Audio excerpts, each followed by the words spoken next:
Hey Yardminers, Matthew here. Found this guy today at a pickup. We pick up for some municipalities around Middle Tennessee. And this guy, this business system by Panasonic, which is not analog, it's digital. I was really impressed with the weight and what's in it. I love these old kind of switches. We really like to collect Obtainium, which is old stuff that you just can't find anymore. And this is like what I explain as my example to everyone to say, what is Obtainium? Well, Obtainium is just finding cool shit. And that's definitely cool shit. So I'm gonna try to take this apart. It is heavy. And make sure to get your safety goggles on. Safety goggles. Nothing is ever where I leave it. Okay, pause. Take out the whole part of safety goggles. Edit that out.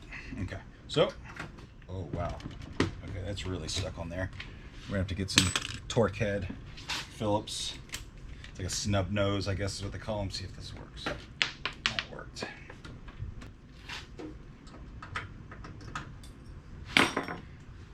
First clip's done. There's a back panel. You can see in this camera. Lots of screws holding things. Okay. I always want to start thoughts why I'm screwing in, but the drill noise editor says don't do that, so I'm not going to do that. I'm going to wait to hold my thought until these last couple screws are. Okay, let's get a reveal here. Oh, the back of the board. Okay, but from what we do see, it looks like there could be some nice little gold teeth in here. I don't know, not gonna count my chickens before. But I've been really thinking about, I've been really diving into writing this book, right? It's the Backyard Urban Mining book that I've been working on for years now. I do have a publisher and I have been meeting with her and to really get a professional's perspective on what it takes to write a book. And she's got me doing a lot of mental exercises and always thinking about certain things that would be interesting. And I keep coming back to how eWaste is getting a lot more modernized, right? We don't see old things like this anymore.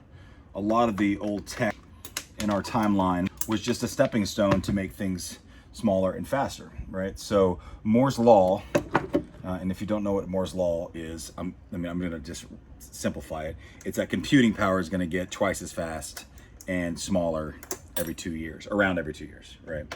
And that has seen true. That's why you see like 64 gigabyte was after 32, and then 30 and 16 was before 32. So it's doubling, right?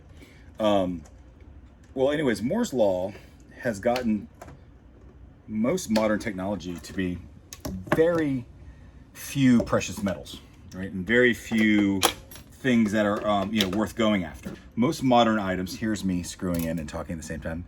Sorry, Riley. I'll finish. Hold that thought. Okay, I think I got some movement here.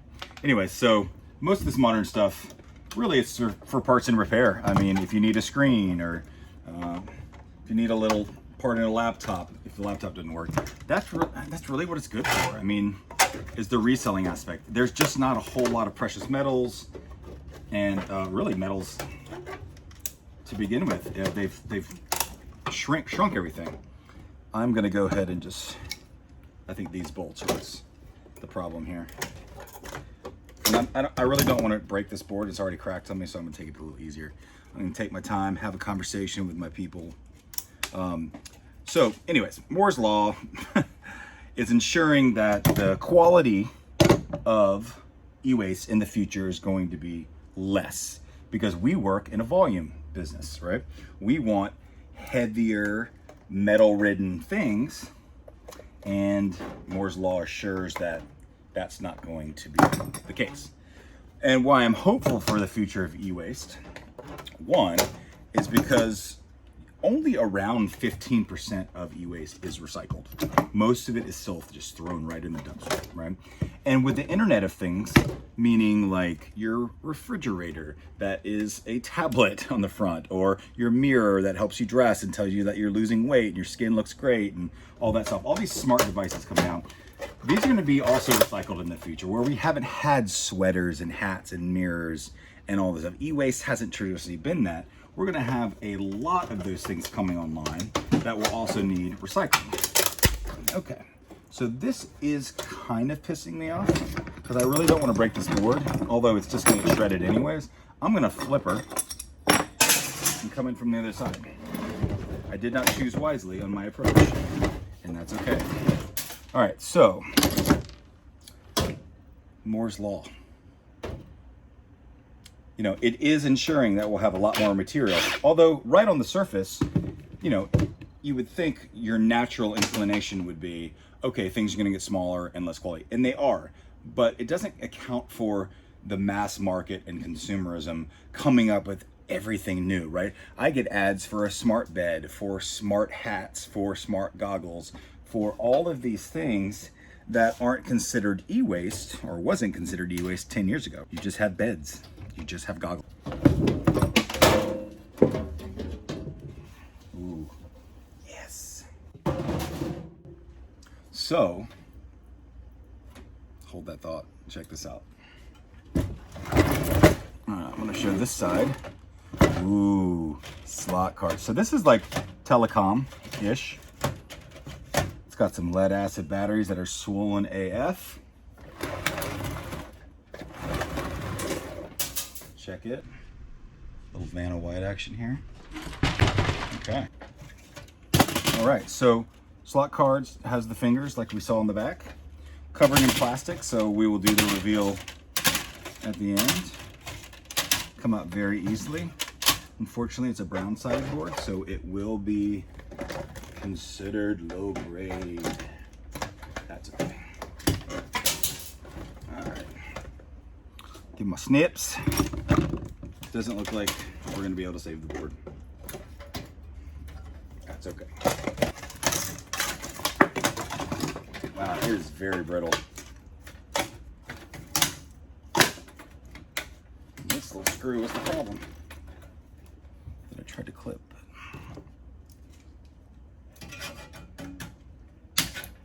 Yay, all right. So that is where all the slot cards plugged into. There's green on the back. Got some nice little gold pins in there. Little phone connector. But this will all, unfortunately, even with the gold pins in there, it'll be low grade because it is brown. I do have dirty pin buyers. If something vintage like this, and I can get the pins off relatively easy, you know, a couple pulls, there's a little board on it. I do sell vintage pins, dirty pins by the pound. So I will throw this in there, and if you got a ball crusher, that'll come out. I might even throw that in there since it is vintage. You know, someone knows how to refine that. All right, so we've still just got this big steel case. It's got a heat sink and some power supply in the bottom. These old nice pins here. I will also snip this in and put this in with gold pins, dirty gold pins. Someone's gonna like that. I usually don't snip wire ends with gold pins unless they are vintage. This is from the 90s, it looks like. And why I say 90s is, you know, it's got Phillips heads, it's got a phone jack, it's, you know, it doesn't even have it on the side. Oh, it's a Panasonic cabinet 40 ports model VB43030 Business System 40. Yeah, it just screams 90s, 1990s technology. Another nice gold pin I will keep. So I have been all over the place in my discussion, but we started it with Moore's Law and the future of e-waste because of the book, right? Okay, so I'm refreshing myself here. And yeah, I'm really excited to see where eWaste is in 10 years, because it's not going to be, we're not going to have a whole lot of quote unquote vintage things left, right? The things from the 70s and 80s will most likely be gone. The 90s material will be dwindling by then. And we'll really, like, you know, early 2000s kind of laptops and computers might just be as old as it gets, you know? Unless you just find that, you know, storage unit score or something like that. Get that in the wire. And so, you know, I always think about, okay, what about the future growth, right? I'm trying to show people how to do this, right, for the future, as resources deplete and things like that. And, you know, the new material is going to have less and less of it, so that means you're going to have more and more of it. But I think that's where consumerism kind of comes in. Moore's Law and manufacturing practices, right? There's no incentive for Sony or Samsung to make quality TVs, right? I mean, they're just going to be replaced by Moore's Law in 2 years, right? By something bigger and better and that other people want, right? And they're just so cheap nowadays. So, you know, they're not incentivized to make a TV that lasts 10 years. So consumerism and manufacturing practices are really going to make up that, I guess, quality deficiency. The battery is so swollen. I'm gonna see if I can take these sides out. So yeah, and I think that's my theory, and the theory that I find most logical, that there's just going to be more e-waste to deal with, even though yes, it will have less quality, and you know, only time will tell if I'm right or not. So I think there might be some, I don't know, kind of leakage or something like that, because it is like glued. Or oh, there it is. Okay. I was wondering why it wasn't popping. But I usually would not spend this much time on a battery, but that's not where it goes. Okay. Let's see in this bottom. This is very interesting. It's a nice power board, most likely high grade. Oh, we lost the GoPro. If I was a smart man, I'd be wearing a mask and goggles. I really want to switch this.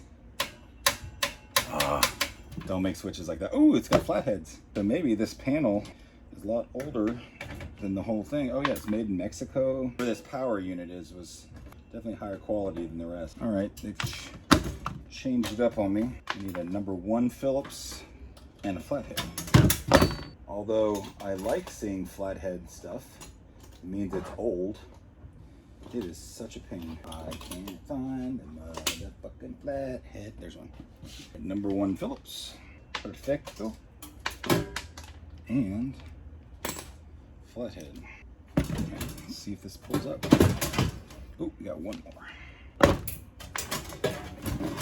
There she blows. All right. All right. This cage out of the way. It's got an aluminum top, like most heat sinks. Aluminum, unfortunately, don't pay the bills. Oh, that's weird. Came out, then went back. I mean, it adds up, I guess, but it's so light, it takes up a lot of space, and it doesn't really pay out. Aluminum still is one of the most abundant metals there are. And like I said, every little bit counts, but I've kind of gotta, yeah, these are trash. I don't know if anyone uses like Amazon basic tools, but don't, because that lasted like a week. I know, and like I see other people that tinker and do e-waste stuff and have like kind of Amazon affiliate links. I think that's where I got that. He's using an affiliate link. Never again. And you know, more power to affiliate links. I mean, people have a platform and people are watching, and you can make a couple cents on every purchase. Why not? You know, every bit adds up. It's what it's about, right? Building passive income, working for yourself. Boom. All right, so I know my buyer really likes it when there's not a metal bottom on any of the power boards. So I try to give it a decent go over, but oh, it is hidden. but I also don't want much because all in all, this is $2. You know? So technically, this heatsink can stay on. It's got a transformer. It is a power board. They're going to buy it as power board prices. So it does add that weight, and I get more for power board price than I did for aluminum, so there's no benefit to take it off. All right. Put that weight in. All right. Boom. Now, let's see what's in these guys. I might just use the speed wrench for this and put on my glasses.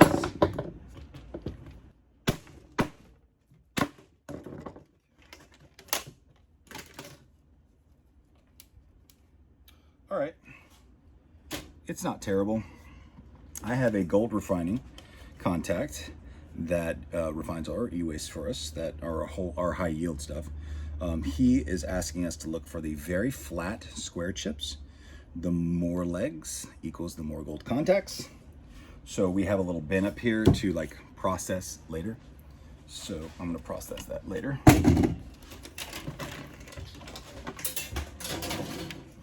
And I'm gonna see if there is an easier way to open this. Yes, didn't even need the speed wrench. Low grade board, 2 IC chips, and some nice gold pins there, but unfortunately low grade.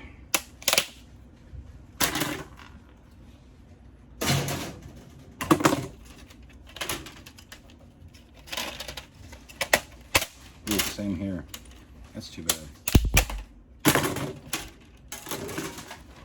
Same here. So these won't fetch a whole lot. Even with the gold pins on it. They're not gonna even look at the gold pins, they're gonna see the brown. This one though, not the case. Very nice. Green on both sides. Nice gold pins. IC chips, and then we've got some, I don't know what these are, but they're stacked. You could take them off and they have, I think, a window behind it. Let's see if they're gold. If they're gold, we take them off. If they're not, we leave them up. Some people go for the silver that's in them, but I do not. First one is not gold, and I'm guessing the second one isn't either, because they look like twin chips, and they are. And you know, when there is a gold behind the window, it's very, very obvious.